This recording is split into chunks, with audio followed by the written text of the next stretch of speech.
தமிழக மக்கள் அனைவருக்கும் இனிய மதிய வணக்கம். ஆகஸ்ட் 12 புதன்கிழமை சரியாக மதியம் 2 மணிக்கு இந்த வானிலை அறிக்கையானது பதிவு செய்யப்படுகிறது.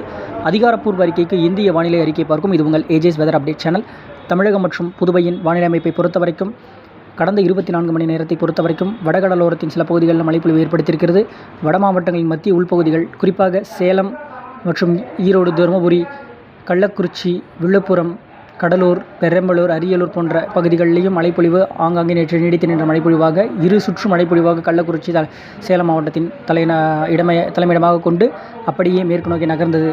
இப்படி பல்வேறு தகவல்களையும் அதனைத் தொடர்ந்து இந்த வடகிழக்கு பருவமழை முன்னோட்டமும் தென்மேற்கு பருவமழை எந்த மாதிரி இந்த ஆகஸ்ட் செப்டம்பர் காலகட்டத்தில் இந்த எல்னினோவின் தாக்கம் எந்த மாதிரி உருவாயிருக்கு இதை பற்றி நம்ம பேச போகிறோம். கண்டிப்பாக முழுமையாக ஸ்கிப் பண்ணாமல் பாருங்கள்.